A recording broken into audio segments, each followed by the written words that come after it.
ഭഗവാനെ, ഈ മലമൂത്രമായ തടി അതിന് ദീർഘായുസ് തന്നോട് വിരോധമില്ല.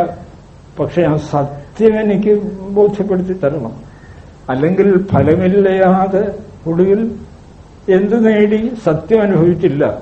കുറെ പണം ഉണ്ടാക്കി, വീട് വെച്ചു, ബന്ധുക്കളുണ്ട്, അവരൊക്കെ ചുറ്റും കൂടിയിട്ടുണ്ട്. മനസ്സ് ആകെ കുഴഞ്ഞിരിക്കുന്നു. ആ ഒരവസ്ഥയിൽ എന്നെ കൊണ്ടെത്തിക്കരുത്. ഞാൻ അതൊക്കെ ചെയ്യാം, എന്തു വേണോ ചെയ്യാൻ. ഇവിടെ ബന്ധുക്കളെ നോക്കുക, വളമുണ്ടാക്കുക. പക്ഷെ ഇതൊന്നും ഒരർത്ഥമില്ല, ഭ്രമമാണ്, സ്വപ്നമാണ് എന്നെനിക്ക് ബോധ്യപ്പെടുത്തി തന്ന് ആ സത്യം എനിക്ക് ഉറപ്പുവരുത്തണം. ഒന്നാമത്തെ ഒരു ശ്ലോകമാണ്, ഏതാണ്ട് ഗുരുദേവൻ പറയുന്ന ഈ ശ്ലോകത്തോട് യോജിക്കുന്നതാണ്. നമുക്കൊക്കെ അറിയാവുന്ന ശ്ലോകമല്ലേ?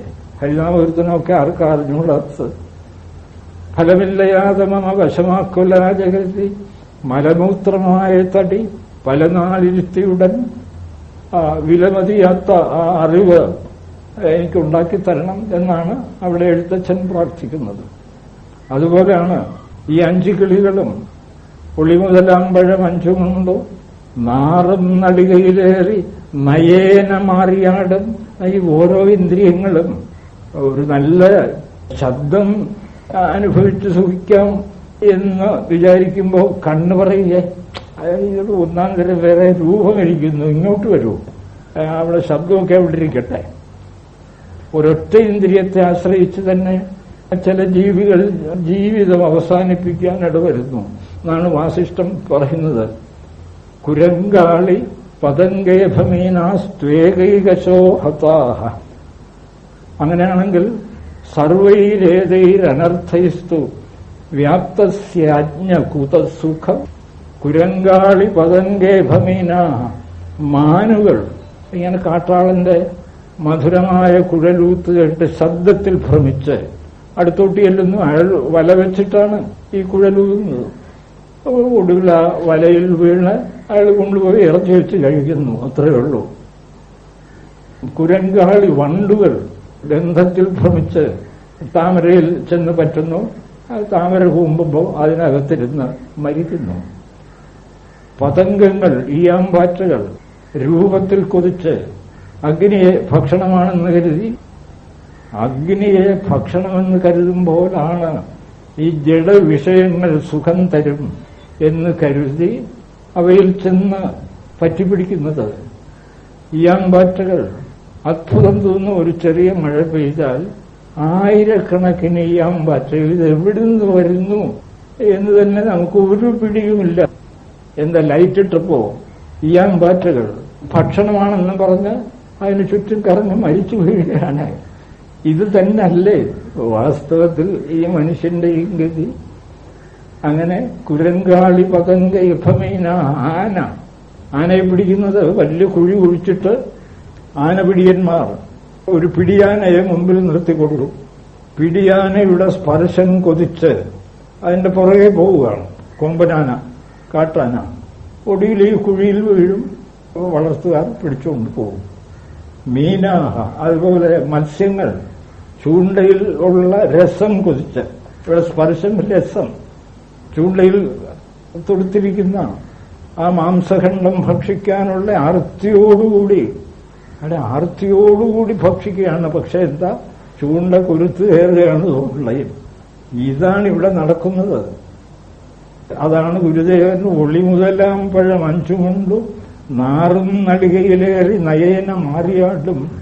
ഈ പഴങ്ങളൊക്കെ ഒരുതരം വിഷം നിറഞ്ഞിരിക്കുന്ന പഴങ്ങളാണ്.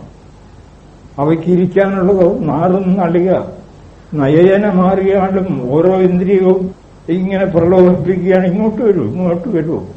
ഒടുവിലോ എല്ലാം കൂടി വാസിഷ്ഠം പറയുന്നത് ഓരോരോ വിഷയത്തെ ആശ്രയിച്ചാണ് കുരങ്കാളി പതംഗേഭമീനങ്ങൾ ജീവിതം അവസാനിപ്പിക്കുന്നത്. അജ്ഞനായ മനുഷ്യ, നീയാണെങ്കിൽ ഈ 5ഉം ഒരുമിച്ച് ബോധിക്കുന്നവരാണ്.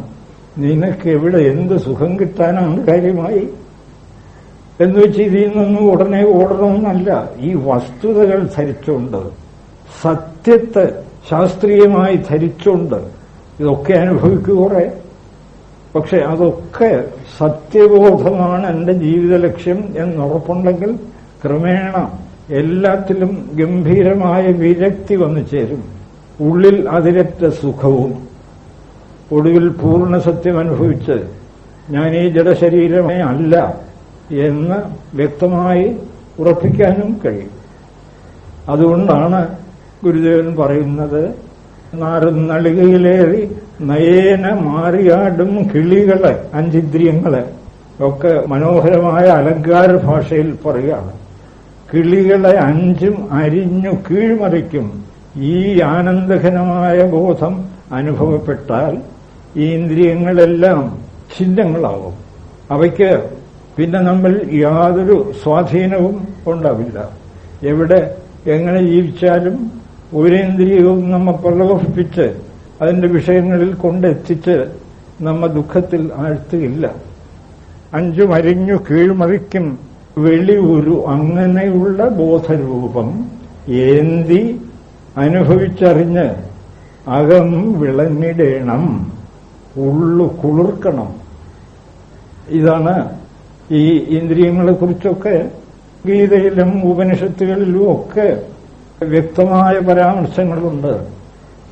ആരാണോ ഇന്ദ്രിയങ്ങളുടെ പിന്നാലെ മനസ്സിനെ പറഞ്ഞയക്കുന്നത് അവരുടെ മനസ്സിന് ഒരിക്കലും സ്ഥിരത കിട്ടുന്നില്ല. ഓരോ ഇന്ദ്രിയങ്ങളും ഓരോ വിഷയത്തിന്റെ നേരെ പിടിച്ചു വലിക്കല്ലേ. ഇന്ദ്രിയാണാം ഹി ചരതാം യന്മനോ അനുവിധീയത്തെ തദസ്യ ഹരതി പ്രജ്ഞാം വായുർനാവമിവംഭസി. അവന്റെ മനസ്സ്, അവന്റെ ജീവഭാവം കാറ്റടിക്കുന്ന, കടുത്ത കാറ്റടിക്കുന്ന സമുദ്രത്തിലെ വള്ളം പോലെ സദാ ഒലഞ്ഞാടിക്കൊണ്ടിരിക്കും അർജുന. അതുകൊണ്ട് തസ്മാത്വം ഇന്ദ്രിയാണ്യാദൗ നിയമ്യ. നീ ആദ്യം ചെയ്യേണ്ടത് ഇന്ദ്രിയങ്ങളെ നിയമനം ചെയ്യണം. പറഞ്ഞ സ്ഥലത്ത് നിർത്തണം. നിയമനം ചെയ്യുക എന്ന് വെച്ചാൽ ബലാൽ പിടിച്ചടക്കുക, അതൊന്നും എളുപ്പമല്ല. പിന്നെയോ എഴുത്തച്ഛന്റെ ഒക്കെ മാർഗമാണ് ഇതിനൊക്കെ പറ്റിയത്. യാതൊന്നു കണ്ടതതു നാരായണ പ്രതിമ. കണ്ണ് എവിടെ ചെന്ന് എന്ത് കണ്ടാലും നാരായണൻ എന്ന് ഓർമ്മിപ്പിക്കുക. ശാസ്ത്രസത്യം അതാണ്. ബോധത്തിലാണ് ഏത് നല്ലതും ചീത്തയും ധർമ്മവും അധർമ്മവും ഒക്കെ രൂപം കൊള്ളുന്നതാണ്. അപ്പോൾ എന്ത് കണ്ടാലും അത് ബ്രഹ്മമാണ് എന്ന് ഓർമ്മിക്കുക. എന്ത് കേട്ടാലും യാതൊന്നു കേട്ടതത് നാരായണ ശ്രുതികൾ. എത്ര എളുപ്പമായിട്ട് നമ്മുടെ ആചാര്യൻ പറഞ്ഞു വച്ചിരിക്കുന്നു. അങ്ങനെ നിയമനം ചെയ്യണം. ഇന്ദ്രിയങ്ങളെ ഒരൊറ്റയിടത്തിൽ നിയമനം ചെയ്യണം.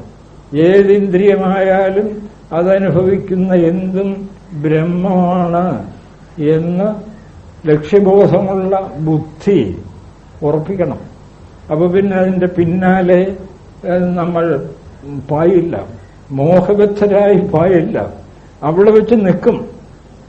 അതിമനോഹരമായ ഒരു രൂപം ആയിക്കോട്ടെ, പക്ഷെ ബ്രഹ്മമാണ്, തീർന്നു. ഇപ്പുറത്ത് അതിവികൃതമായ ഒരു രൂപം, അതെന്താ ബ്രഹ്മമാണ്. ഇവ രണ്ടിന്റെയും പിന്നാലെ പോകേണ്ട കാര്യമില്ലല്ലോ. സർവം ബ്രഹ്മമയം.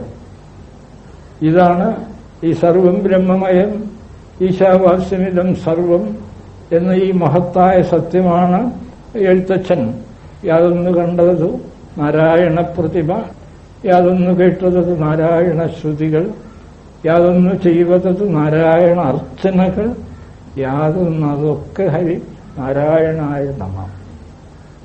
ഒരാൾ ഇവിടെ ഉറപ്പായി എത്തിച്ചേർന്നാൽ അയാൾ വെളിവുരുവേന്തി അകം വിളക്കുന്ന സത്യദർശിയായിത്തീരും. ബോധസ്വരൂപമായ വസ്തുവിനെ ഉള്ളിൽ അനുഭവിച്ച് ആനന്ദം അനുഭവിക്കുന്ന വ്യക്തിയായി മാറും. അങ്ങനെ മാറണം എന്ന് ഗുരുദേവൻ നമ്മോടൊക്കെ ആവശ്യപ്പെടുകയാണ്. ഉളി മുതലാം പഴം അഞ്ചുകൊണ്ടു നാറും നളികയിലേറി നയേന മാറിയാടും കിളികളെ അഞ്ചും അരിഞ്ഞു കീഴ്മറിക്കും വെളിവുരുവേന്തി അകം വിളങ്ങിടേണം. ഇതാണ് 8ാമത്തെ പദ്യം. നമുക്ക് ആത്മോപദേശത് ഇങ്ങനെ തുടർന്ന് പോവാം. ഗുരുദേവൻ കാണിച്ചു തന്ന ഈ പാതയിൽ പതുക്കെ പതുക്കെയെങ്കിലും സഞ്ചരിക്കാനുള്ള കരുത്ത് ജഗദീശ്വരൻ നമുക്കൊക്കെ തന്ന് അനുഗ്രഹിക്കുമാറാകട്ടെ. നമസ്കാരം.